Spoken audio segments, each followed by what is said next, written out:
Okay, so we're back with Ken and Mike on the journey to escape from Alcatraz, The Last Escape, kind of going over their book and taking like a nosedive into some of the real nitty-gritty details, and it's been fascinating. Last week, we kind of talked about the whole Mickey Cohen connection and how they were very hopeful about making some decent money, and they kind of overextended themselves, had some cash in their pocket, started spending money like drunken sailors, buying clothes and guitars and cars.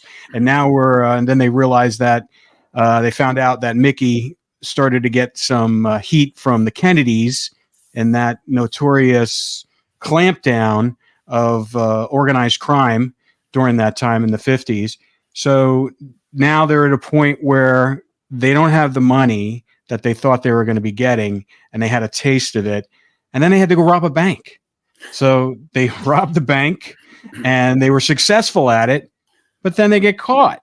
And then now we're at the point where they're facing not only charges from the state, but also federal. And I know you've talked about this, Ken, time and time again. He says this is really kind of defines what happens to them in the future as far as, you know, how they were charged and how they had the first trial. They had a public defender. But let's get into it. Tell us, you know, what happened. And just to kind of, one of the things you kind of talked about in last podcast is when they did rob the bank, they gave their brother Robert $500 cash and told him to hold on to it, put it in his shoe, and, you know, if for an emergency purposes. So that, you know, as we were going to find out, that came into a pivotal point in kind of saving them. So let's start off what you guys know about the trial and the people involved. Well, the one thing that really kind of struck me was the trial. They didn't really, I don't think they really believed at the very beginning that there was going to be multiple trials. What is amazing to me as I look at both sets of the trials is just how fast everything went through from start to finish. I even made a couple of notes about, so interesting, here's a little tidbit as we kind of set the stage. You know, the bank robbery occurred on Friday the 17th, January the 17th, 1958. 6 days later, they're captured. So 6 days, this Thursday, January the 23rd, they're captured. 18 days later, they're in Alabama getting ready for the federal trial. So, which is kind of crazy. And in itself, the trial itself, the federal trial, when you read the manuscript, it's like something you would think of out of an old, I'm trying to think of one of the trials in the old past that, you know, it just seemed like everything went so fast for them that I think it caught them off guard. You could definitely read in the trial transcript that it was definitely something that they set up as far as like with their public defender. Okay, let's back up. So when they finally get to Alabama and they're getting ready for their federal trial, they had no idea that Alabama was going to come back and charge them again. You can see in the transcript that the public defender that was assigned to them, because they had no money, like Mike said, the bond that was set for them might as well have been $1 million. I mean, they had no money to bond out. None of the family members had any money. The family couldn't afford to do, you know, anything. And what's really kind of telling about that is their federal trial, there was not one family member there with them. They pretty much stood by themselves. And I think the way that it looked like it was playing out was that it was as you read it, the public defender who was friends with the judge, you know, as often the case, that's often the case. Right. In a small town like that, I'm sure they were, you know, very good friends. I don't know how good friends, but according to, I think, what Mike found out, they were fishing buddies. But you can almost paint this picture in your mind. The public defender goes to them and says, "Hey, you're going to do some time for this. someone's going to jail. And so he said, I can almost see it. As you read the transcript, you can see it yourself. You go in, you plead guilty, you'll be sentenced, fairly light sentence. And, it really was a light sentence because if you go, I went out and did some research on, what's the average sentencing for a bank robbery back in 1958. And believe it or not, it was 20 years. And if you used a firearm and it was considered to be a deadly weapon, you could actually get up to 25 years. But so, you can see in the transcript as they're in the trial, and the judge to me is kind of funny because he reminds me of Matthew McConaughey, because he's always going, all right, now, all righty, now we're going to go to this, all righty, he had asked John his name, okay. And so you can tell he was probably from the old school, but it's just the fact that they would ask John something when he was asking John, do you want a speedy trial? Do you want to forego the grand jury? John at first answers no, because he didn't realize what he had said. And the judge actually calls the public defender to the bench and says, hey, didn't you discuss with them? Didn't you have this conversation with them? And he goes, yes, but John just didn't understand what you asked. So he goes back and he has a conversation with all three of them. And then the judge asks him again. And John goes, yes, I agree to forego it. And they all three pled guilty, which is just amazing. Well, I just want to intervene one thing here, just to kind of go back a little bit. When their defender talked to all three of them, he said, you can take a chance on a jury. And like Ken said, you can get a very heavy sentence of 20 years or more. I mean, they had the fake gun. That was a sort of a question mark of how they would treat that, the toy gun that they had. Would they treat it like a real gun? Because, of course, the people in the bank assumed it was real. It looked real-like to them. Or would they treat it as a non-lethal weapon? But it was still going to be 20 years if they were found guilty of a juror of their peers kind of a thing. Or the public defender said, if you plead guilty, I'll talk to the judge, and they were looking at maybe 5 or 6 years. He says we can get you down to 5 or 6 years, and then with good behavior, maybe you'll be out of jail in 3 or 4 years. So the brothers discussed it, and they said, you know what, we're liking the idea of a lighter sentence, so we'll plead guilty to the charges, because they were probably going to be found guilty anyway. I mean, they were identified by Helen's husband. He was the one that ratted them out to the FBI. They were caught with the money. So they really didn't have a defense as far as, saying it wasn't us, you got the wrong guys. They clearly got the right people. So they really didn't have anything to lose by pleading guilty. But then, of course, that would lead to other issues down the road. So that's when they're doing the trial and John says, no, we want to forego the speedy trial. Then the judge is confused. It's like, I thought they were going to plead guilty here. So what's going on? And that's, the lawyer corrects it. And then it kind of gets it back on track to what they had arranged with their public defender. Yeah. And, to add into that, just to kind of paint the picture of how this was being set up. I mean, have you ever heard of, even today's time, that you would have a trial where you would be tried, convicted, and sentenced in the exact same day? No. That's unheard of.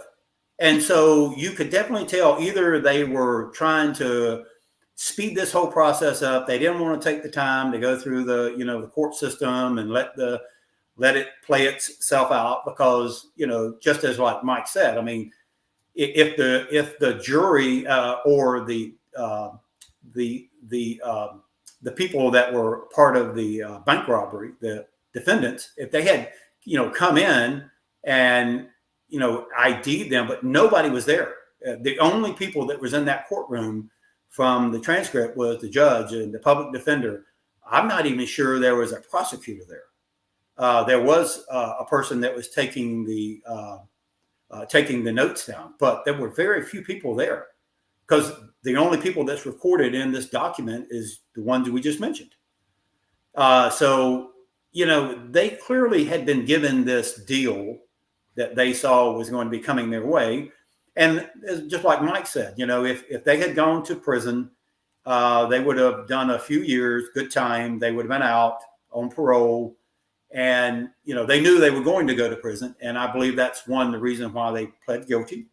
And they said, you know, let's go off. We'll be gone for a few years and then we'll be out. Probably nothing more than what they had done before in the past with state prisons. So, yeah, you can definitely see how this was an arranged trial.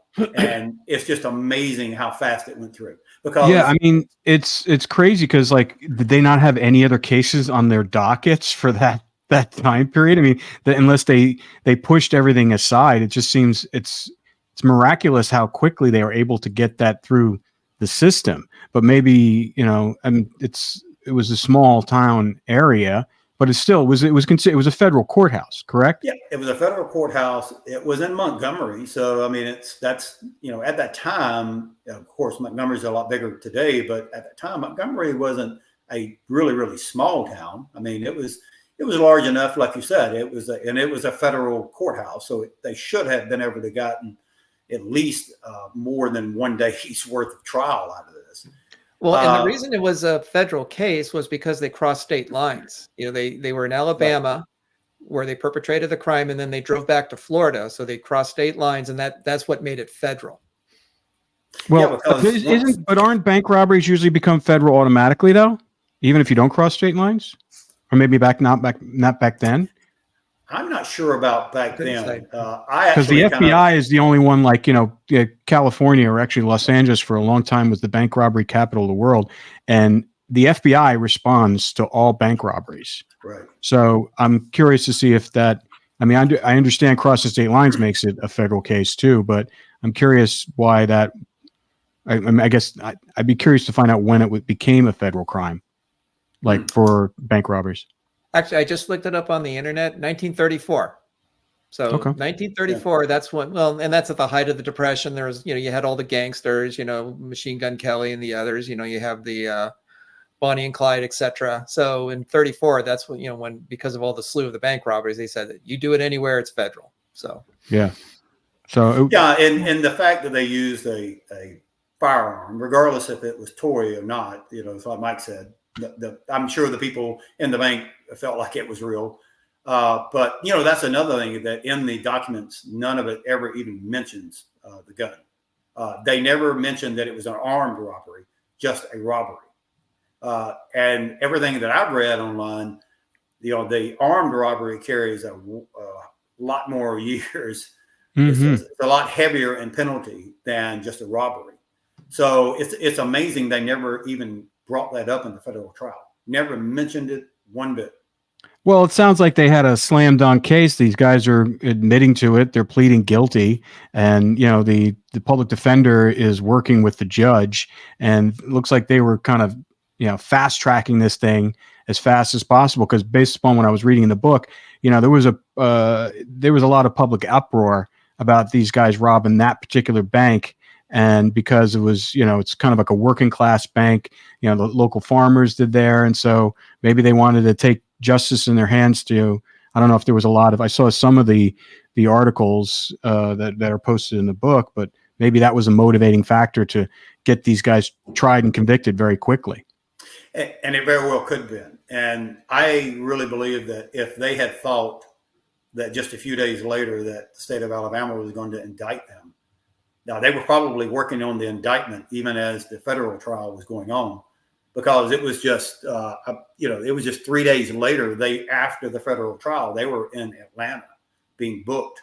I mean, we have their photographs, and, you know, it was just that actually that was a Thursday, and then Saturday, just 2 days later, they get the state, you know, indicts them. So I can't imagine that they would ever have even pled guilty. Because you've got to think, if you plead guilty for federal, I mean, what's going to, you know, how's it going to help you in a state trial if they knew one was coming? But and I believe the state of Alabama was waiting to see exactly what was going to come out of this federal trial. But regardless, I don't think they had any clue what was being set up against them. And, you know, I have a letter that Alfred wrote the judge, the federal judge, later, after he was trying to get the state overturned. And he actually asked for a reduced sentence. And the judge told him he felt like that he did a justice. He felt like the sentence was just and wasn't overbearing. Because really and truly, they would have all gotten 10 years. John, you know, except Clarence and Alfred, when they were being sentenced later that afternoon, which is kind of funny too, because when you read the transcript, after they're convicted and before their sentence, it actually sounds like they break for lunch. So all of this transpired before lunch, because then the judge in the transcript says, well, you know, I'll sentence you later today. And then it looks like it just continues on, but I can imagine it was probably at lunch. They went to lunch, came back, and he gives John 10 years, which I believe is what the other two would have gotten, except he identifies that both Clarence and Alfred were already on the run from a previous escape in the state of Florida, and they still owed time. So based upon that, he felt like he needed to add 5 more years to their sentence. But Alfred is a good example as you look back, because of his good behavior when he was in Atlanta. I mean, he only spent 5 years there, and he was actually going to be up for parole. He was up for parole prior to going to the state of Alabama for his state time. But you know, I mean, it was only around 5 years, so it was truly, you know, that if they had gone and kept their nose clean, stayed out of trouble, didn't try to break out, they could have been home within 5 years. So Yeah. Hey, Mike, I want to ask you a question about this judge, because in the book, you kind of go into detail about this judge's background and how he was basically a newly appointed judge. And maybe that might be the reason why he wanted to kind of really stick it to these guys to make a name for himself. And, you know, and what do you think about that? One of the things that, I mean, yes, of course, a new judge, you know, they want to make a name for themselves. They want to, you know, they want to show that they're tough on crime. And, you know, your reputation is very important in the law community, of course, as we know, prosecutors, defenders, judges. This is really going to play out much more in the state trial. But, you know, in the South, robbing a bank was considered especially heinous in the culture, because and we talk about this in the book, in the 1930s, you know, you have the Depression, a lot of bank failures that happened, especially in the rural communities. This is where everyone put their money. And when the bank failed because of you know, people on their inability to pay money, or that the banks had loaned money and people couldn't pay it, so they failed because they didn't, you know, they couldn't meet their payroll and other financial obligations. So people lost all their money. You know, it was kind of like what happened, like with Bernie Madoff. You know, the Ponzi scheme that he did, and you know, all their savings are gone. It's, you know, they have nothing left. And so when they robbed the bank in Alabama, it was for them, it was very personal, that you stole our money. And for the state, you know, we'll talk about this probably in a few minutes, but you know, their approach to that trial was much more aggressive than what happened for the state trial.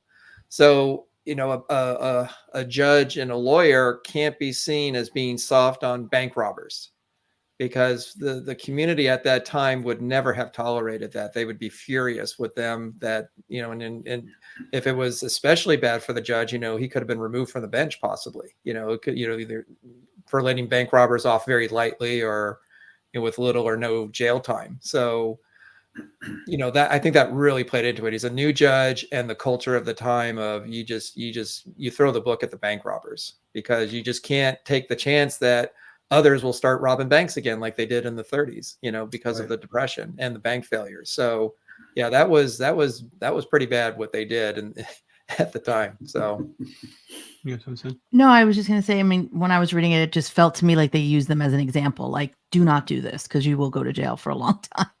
That's exactly what you're saying. It's like, it just felt like they were an example for people. Like, this is I believe it has something to do with their economic statute also. I mean, if they would have had money to hire a true lawyer and a defender, it probably would have turned out different, even in the federal trial.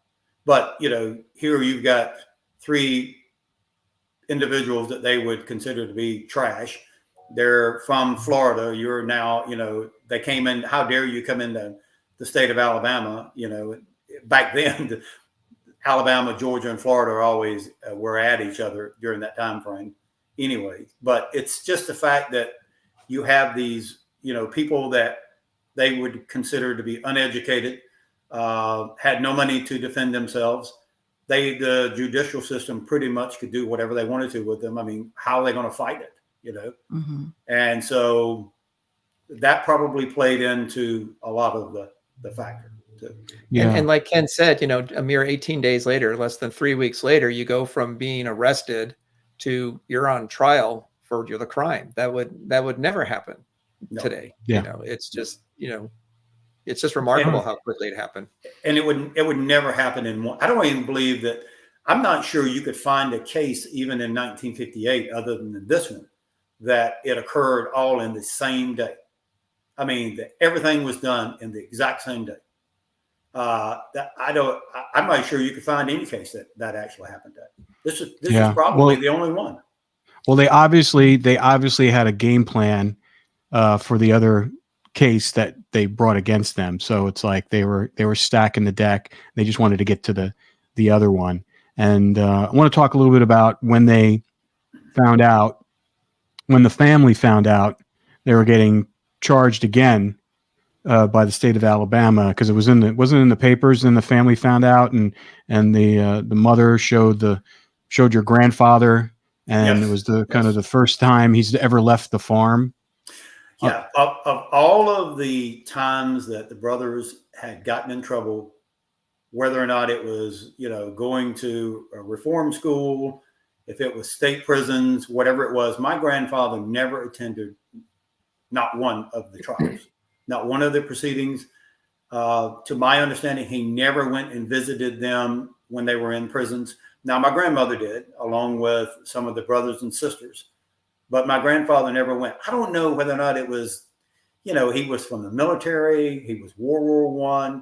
He believed in, you know, a man's name. He was very, he believed in the word of someone, and he really hated, I think, what his sons were doing. If that's what kept him away, I don't know. But at some point in time in a person's life, you know, your kids can do whatever. You're still going to recognize them as your children. And I believe that's where this kind of crossed the line for him. Because once they get to Atlanta on, like I said, on a Thursday, and just 2 days later, they're indicted. This is a Saturday. They're indicted on the state charges. And then they're brought back within that same time frame, probably like 2 weeks, back down to Alabama, where the trial starts just 23 days later. So that the trial actually begins 23 days later after the indictment. So, you know, did they have time to prepare anything? It's like Mike said, they're in prison, so they can't really kind of prepare a defense. And they definitely didn't have any money for their federal defense. They didn't have any money for their state defense. So, yeah, when I think my grandparents found out by the newspaper that this had occurred, because it hit the newspaper like the very next day. And with having no phone at their house, getting the newspaper was the way they got their news. And so it was a shock to not only John and Clarence and Alfred, but the whole family, because the whole family was like, what the hell is going on? You know, and like I said, we bring up in the book, the state of Alabama, their penalty for robbing a bank was the death sentence. I mean, it was the electric chair. And that was what they were going to actually go for. Yeah. And then, so their father went there, saw what those guys were up against, realized he had no money, but then there was some money. So talk about that. Oh, Well, so this is an interesting part too. There wasn't back then. There wasn't hotels, not like there are today. Holiday Inn on every corner. So when they drove up, they had to drive up, and my grandfather's. He actually had purchased an old truck at that time, and his original plan was he was going to, because they had nowhere to stay, and his original plan was that they were going to stay with his brother, who actually lived very close to where the bank robbery occurred.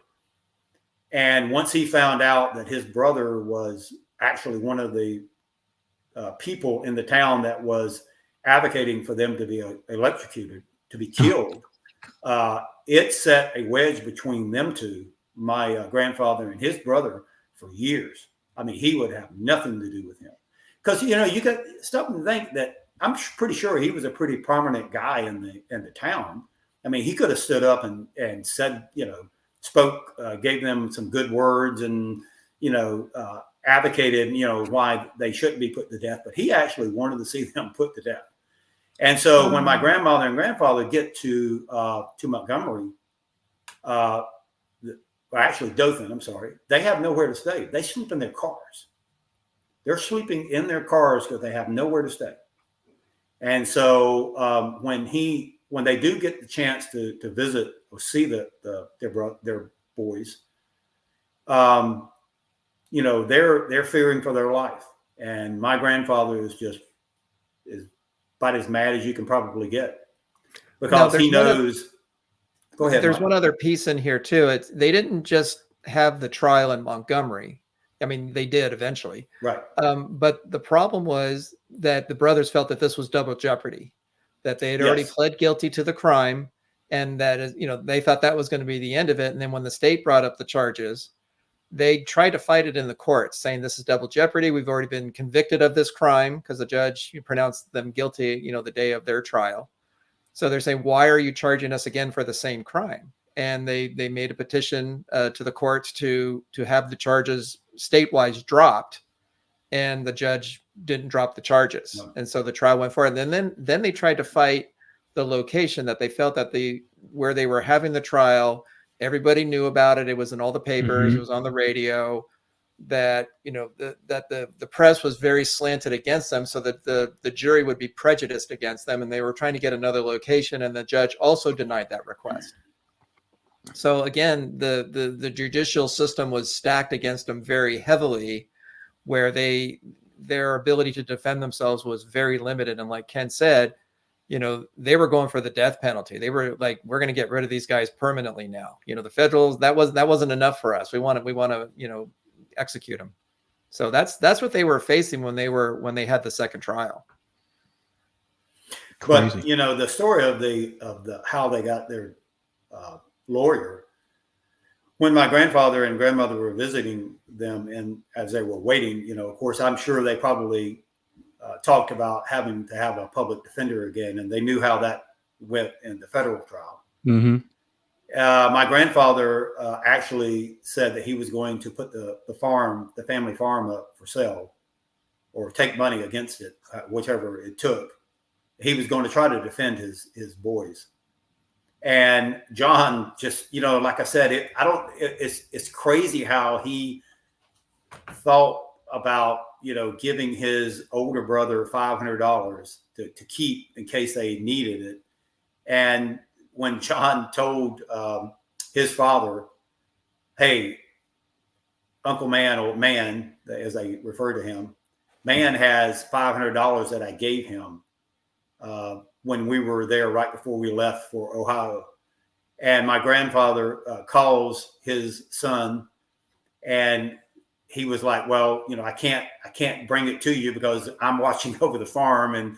And of course he had a family at that time too. So my grandfather decided he was going, and he did. He drove all night long, all the way back down to Ruskin to retrieve the money and bring it back to hire a lawyer. And as he was on the way out of town that evening, on his way down, he happened to see an attorney's office, and he walked in and asked them, told them what was going on, explained to them that they really didn't have the money, what happened in the federal trial. And they agreed for $500 that they would defend the brothers. And so he went down and retrieved the money, and that's how they actually had someone to defend them that wasn't appointed by the court. What was that lawyer's name? Do you remember him? I do have a letter from the lawyer where they wrote. I can look it up real quick. Hang on a second. That's Unless, right. Mike, you happen to have it off the top of your head? Yeah, I don't remember it off the top of my head. That's okay. That's okay. I was just curious. Because like I said, I have all of the documents of the complete trial, both federal and state, with me. The only thing we don't have is the actual transcripts from the state trial. And that's as we talk a little bit later, it's amazing, but it's because they destroyed everything. They didn't keep any. The only thing we have are the indictments and the where the jury came back and found them guilty. So I have the names of all of the jury members.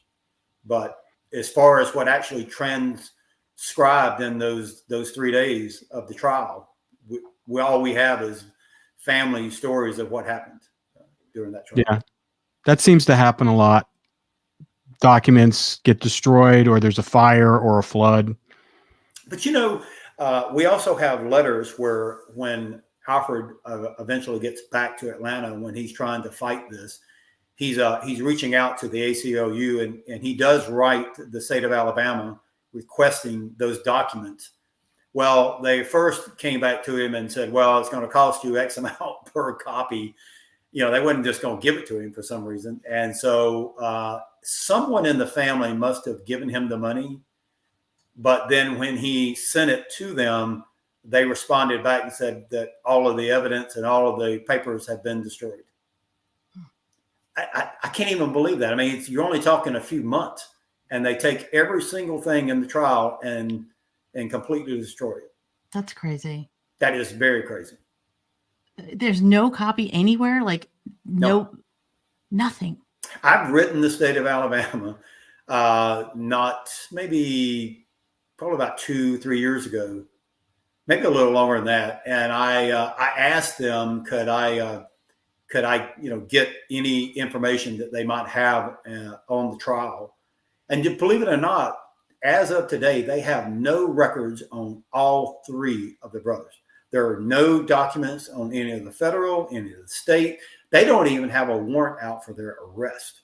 I was like, you're kidding me, right? And she goes, no, we have no document whatsoever on them. And so I said, well, if they walked in today, would y'all arrest them? And they said, we have nothing out against them. So I'm like, going, that's the weirdest thing I've ever heard in my life. You got 25 years you gave these men, and you have no documents on any of it. Yeah, they were tried twice. Yes. That doesn't make any sense. And there's newspaper articles about it. There's everything. Yeah. That's pretty amazing. But there's no trial transcripts, nothing. Nothing. The only thing, like I said, I have the indictments. My mom wrote them. It was probably like in 65, 66. And she was able to get the indictments. And they did have the jury, where the people that they picked for the jury, which is kind of interesting. I have all of their names and how they voted. But and also the sentence that they gave him. But as far as whatever transpired during the court proceedings, no, we don't have those. Now we do have a little bit of information about the trial, the second trial. Is they let the townspeople, it's a public trial, so they let the townspeople in there in the gallery to observe what's going on, because they had a vested interest in what was going to happen to them. They were notorious criminals now. They had a little bit of a kind of a minor celebrity status within the community, and I don't mean that in a good way. So they're there to observe the trial. Well, I guess the judge was a little bit on the lenient side. So basically during the trial, people are screaming in the gallery to electrocute them, electrocute them. And just, it's sort of like, there was sort of like this frenzy against them, that there was just that much hatred against the 3 for what they did. And the brothers' mother fainted during the trial because of that, because she was fearful that they were going to be executed. And John actually got ill and both of them had to be taken out because they were so upset by what the judge was allowing to happen. So it was almost like a carnival-like atmosphere. To add to that story, those people, my mom was at the trial, the state trial, but a lot of the family members were, not everybody. I know my mom was there, my grandmother, my grandfather, 2 more of my aunts and uncles. But my mom told me that the day that all that screaming occurred, they actually shut down the local college, and they brought all of the college kids and they put them up in the upper part of the courthouse. And as they were going through the trial, they started screaming, electrocute them, electrocute them. And just like, Mike said, my grandmother fainted. She fainted right after she saw John get sick and throw up. I mean, it was, my mom said it was the craziest thing she'd ever seen in her life. And all of the family members were just in fear of what was fixing to happen to their brothers. It's interesting because at that time in the late 50s or like mid 50s, when was it, like 58? 1958. I mean, FDR created the FDIC, so that money was insured. So the bank and the people got their money back, didn't they? Yeah, but you got to remember now, my grandfather, I believe up until probably like the late 60s, the family members finally talked him into digging up all of the money that he buried in jars in the yard and put it into a bank. He did not trust banks any more than his brother trusted banks, because like Mike said, they lived through the Depression era where they lost everything. They saw probably their moms and dads and then themselves lost money that if people had in banks. And so they didn't trust it. They actually probably felt like, I know my Uncle Charlie probably felt like that as soon as it happened, he's thinking in his head, all of this money that I've put into the bank that I need to go plant my crops, and now I have no money. And so, yeah, I'm sure they got every bit of their money back from the insurance, but to them, it was personal. It was definitely taken personal, and they were ready to dole out justice to them. So unfortunately, John and Clarence and Alfred paid the price for that. Okay. All right. So the trial happens, they're convicted, and then where are they sent after they're convicted? So they're also given more time now because they had the 10 for John initially, and then the 15 for Clarence and Alfred. Well, they were giving another 20 years for 25 years for state. But so this is an interesting. Yeah, go ahead, Mike. But it was also, they had to serve it consecutive. It wasn't cumulative; it was consecutive. So they had to do their I can't remember. They have to do that federal time first. Yeah, federal and they first. had to complete it before they could start their state time. So it was so they had to do their federal, and then after their federal was done, then they were going to go back to Alabama to do their state time. So they were given 35 and 40 years total for the bank robbery. And what was terrible was my grandmother pleaded with the judge, which it's kind of interesting because they had already been tried on the federal. They had been sent to Atlanta. Everybody really kind of thought they're going to go back to the Atlanta penitentiary. But this state judge, either he had enough sway with where he decided to send them. My grandmother pleaded that they do not send them far away because they had no way and no means of going and visiting them. Atlanta was probably, the closest that they could have ever gotten for them to have visitors from the family. But they would, I guess the judge said he used to have none of it.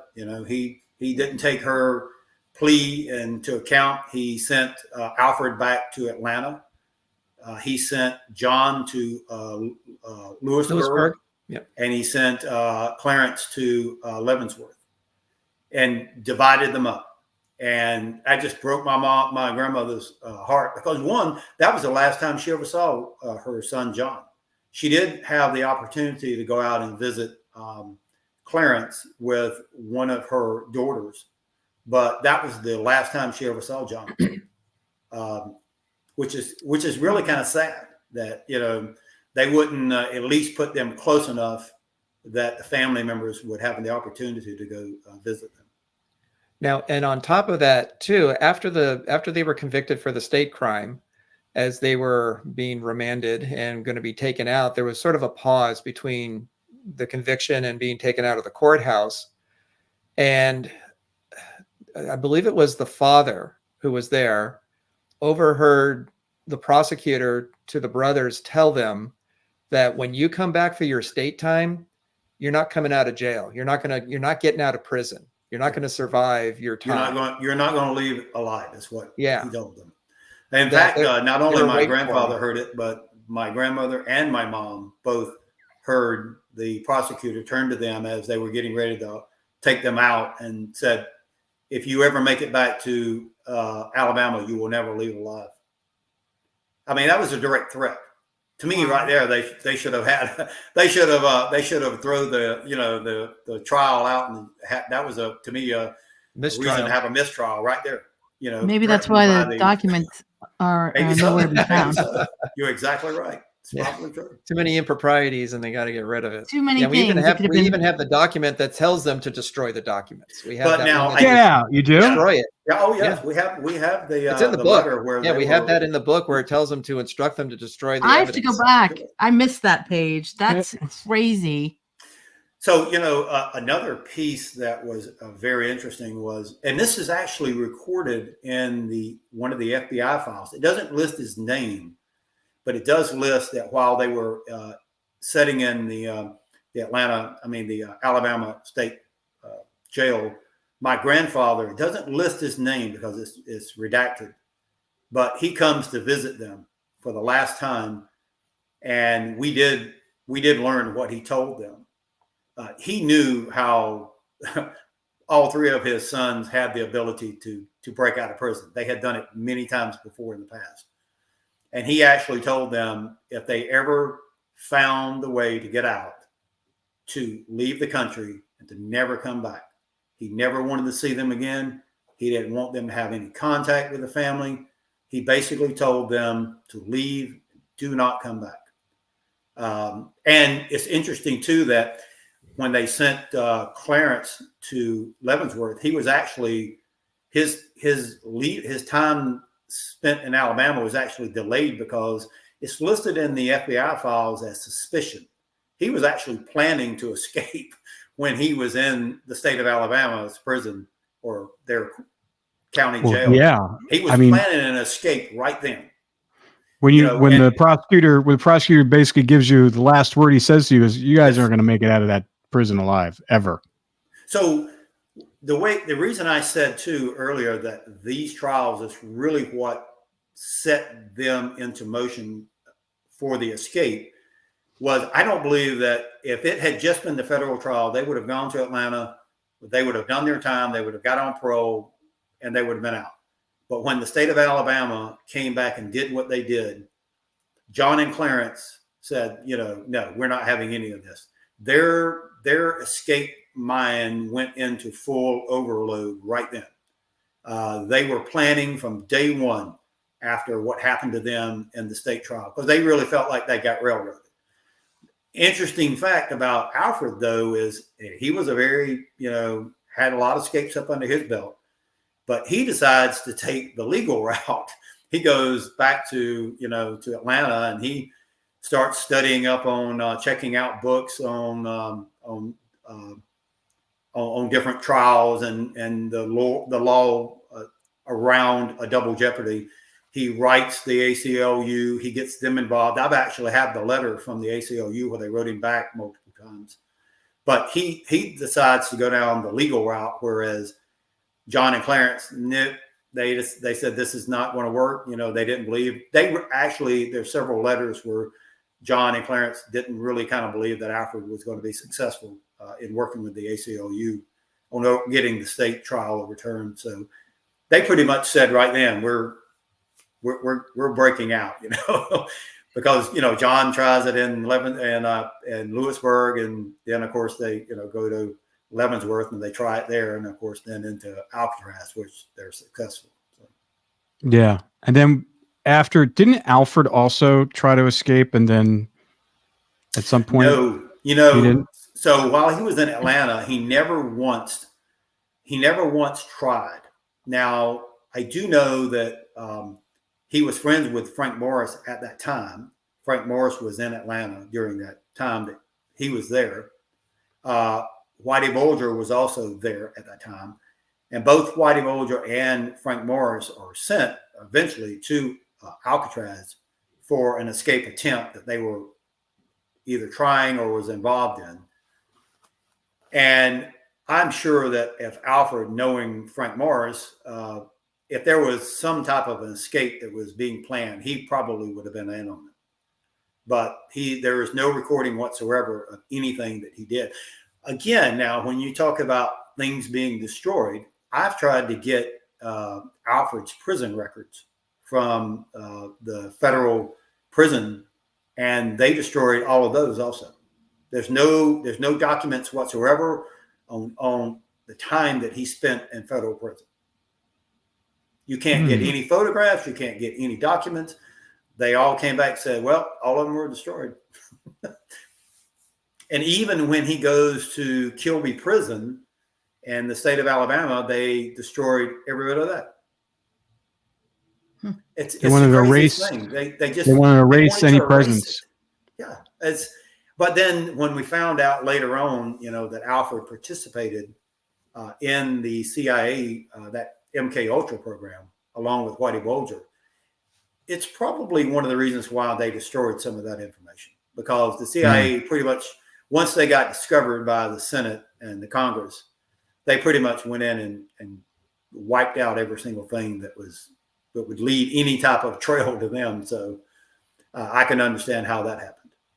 Yeah, and if for anybody who doesn't know about the MK Ultra program that the CIA did in the 50s and the 60s, there was quite a few notable names, notorious names. Whitey Bulger, your uncle, Charles Manson was claimed to be part of that program as well, and it was dealing with psychotropics and hallucinogens.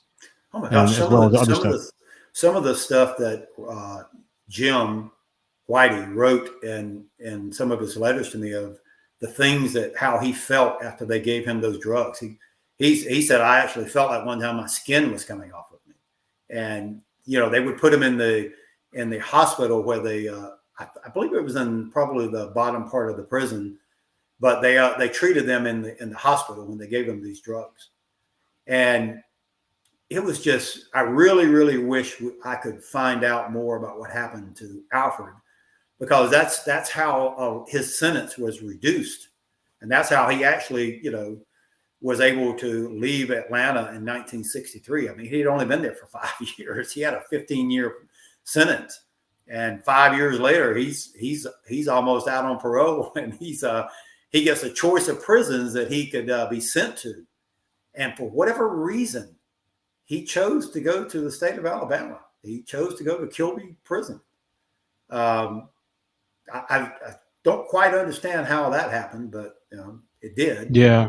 Well, there was a lot. I mean, that's the federal government did that a lot. I mean, I have a friend of mine who was a conscientious objector during the Vietnam War, and they sent him out to a prison out in the middle of the desert, didn't have a fence or anything.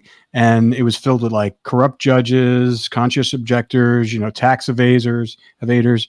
And one of the things that they offered him to get out early was to be a guinea pig.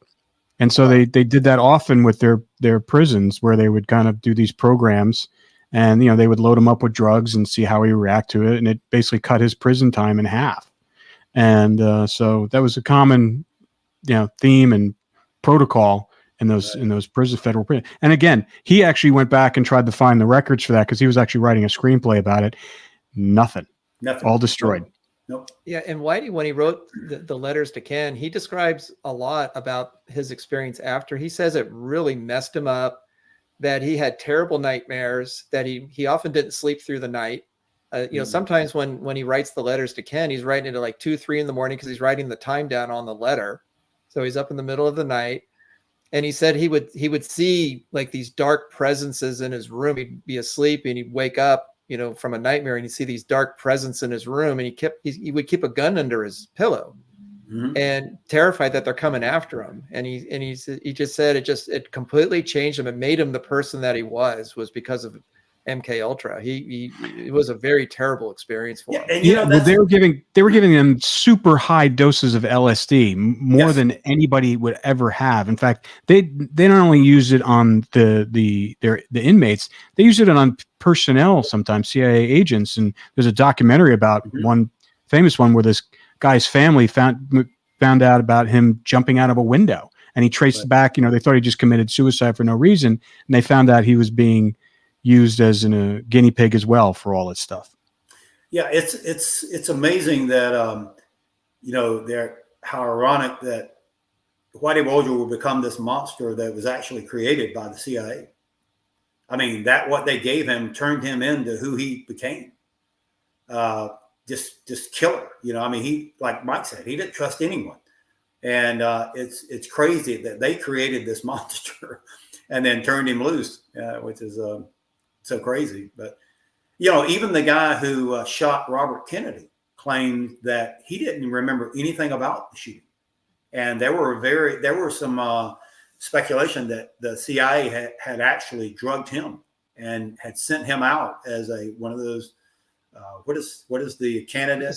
Like a sleeper cell, Manchurian candidate, Manchurian candidate, that he actually was, when they finally wrestled him, you know, he stated as saying he didn't even remember what happened. He didn't even know he had shot anybody. Well, yeah, that. And then if you talk to Robert Kennedy Jr., he believes, because he's met, well, I actually met Sirhan too when he was in Corcoran, but he actually spent a lot of time with him and interviewed him, and he believes that he wasn't the only person who was on task there to kill his father, and that the bullets that came from his gun actually didn't even connect to his dad. It was another shooter. So it was like, there's a lot of crazy stuff. That was a weird time in our history, you know, between 1958 and 64. It was real 65. It was very crazy. I'm not a big conspiracy nut theory by any means, but I do believe that the FBI and the CIA were probably, and I'm not talking about the field agents, I'm talking about the upper, people were probably involved in doing things that would probably shock us if we really knew the truth. Oh yeah. Oh yeah. They had full reign. I mean, even Kennedy said it when he was like, I think months into his presidency. There's a recording, and I saw it in a Oliver Stone documentary where he's sitting there and he's talking to Bob, and he's like, I have no control over anything. They're controlling everything.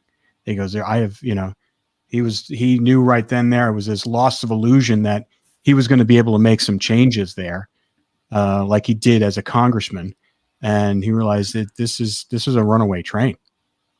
You know, what's also amazing to me with the Alfred story is that, like Mike said, when they gave them the 25 years, they told them it was not to be served concurrently. So they pretty much had to serve their complete federal time before they could start their state time.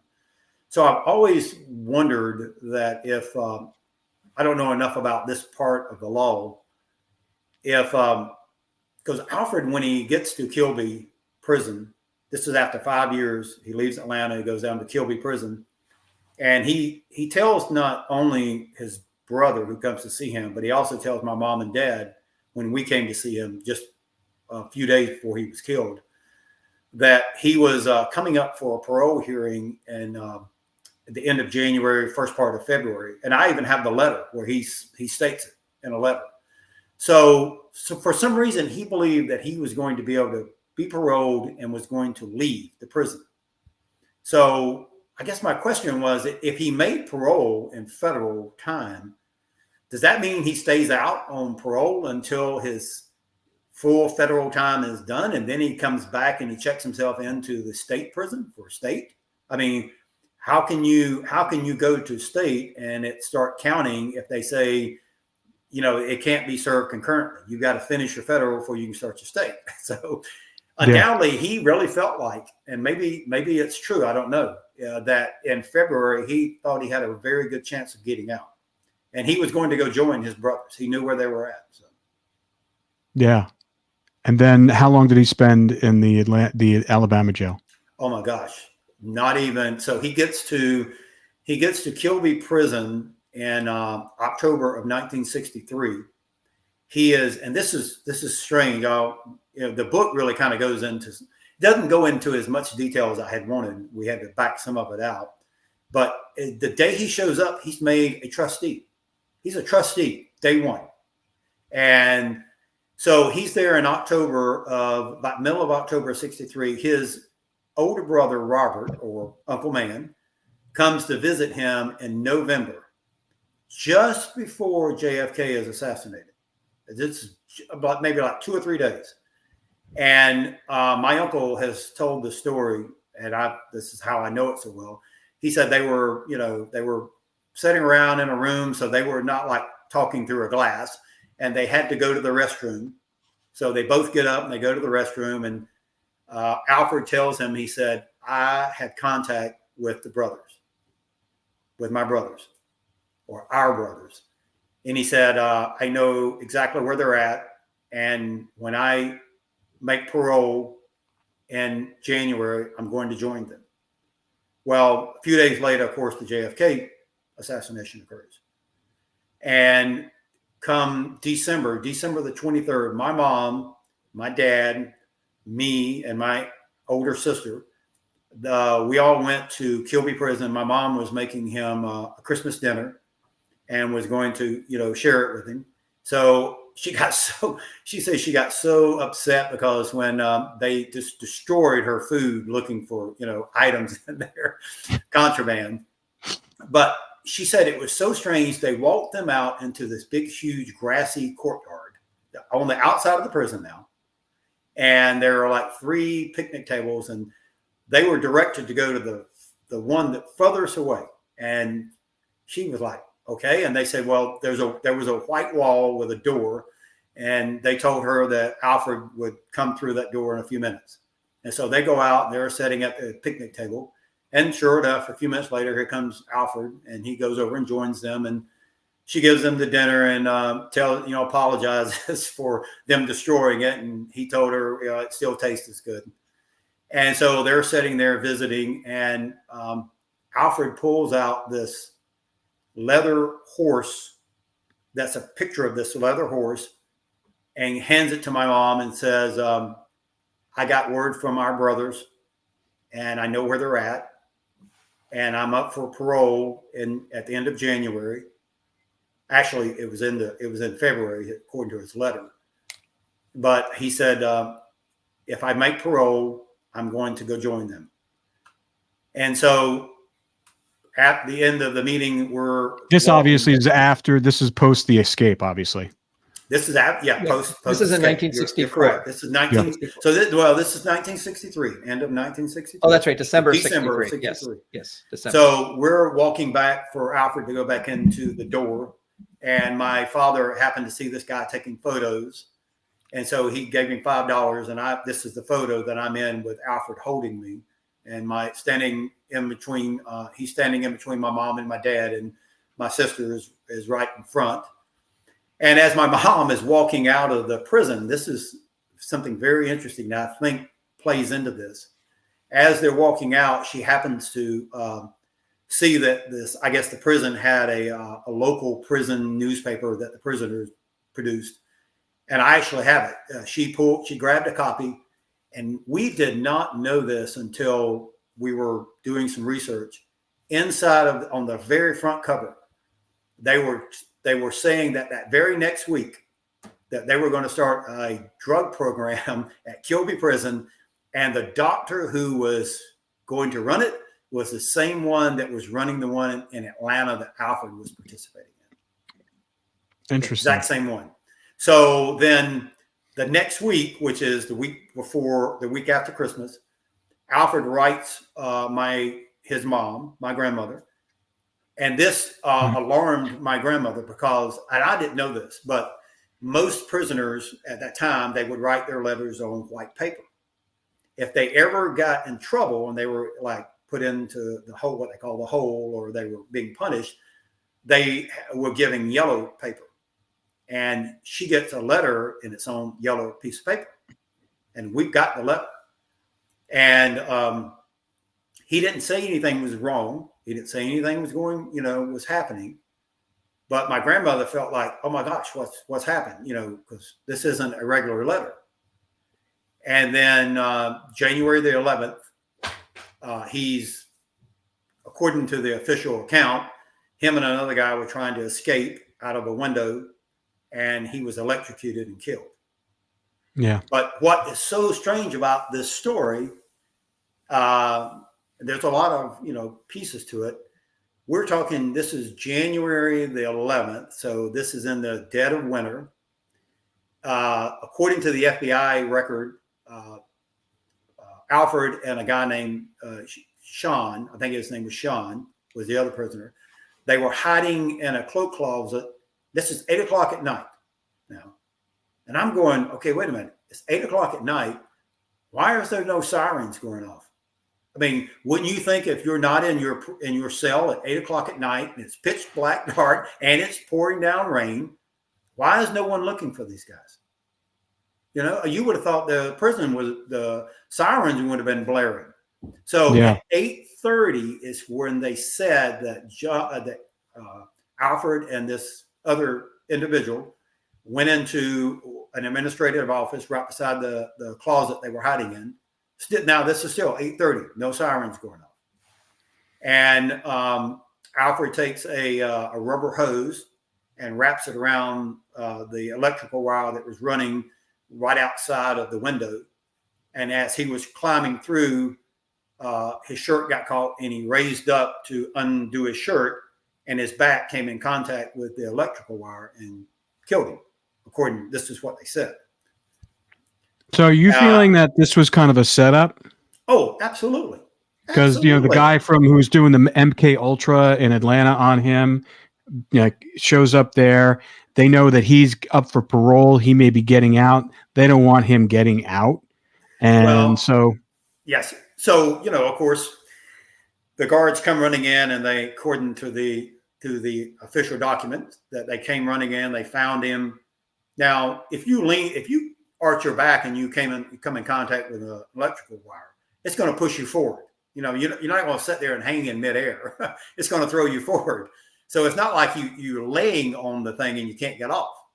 So, I mean, he probably, if he did come in contact with it, but whenever he's finally, after 2 weeks, they deliver the body to Ruskin to be buried. And my uncle, his brother who came to visit him, Uncle Man, was called by the funeral home to come down and ID the body. And when he got down there, he said, yes, that's my brother. And he was electrocuted. And the funeral director said, oh, no, this guy was not electrocuted. And he said he was beat to death. He said, what? And he turns him over. That my uncle has told this story many times, turns him over and said there were black and blue marks up and down his back. That I was like, and so we all thought, the whole family thought for years that he had been beaten to death. And then we were like, well, why would they have beat him to death? Then we go back to when my mom and dad and all of us was at that picnic table.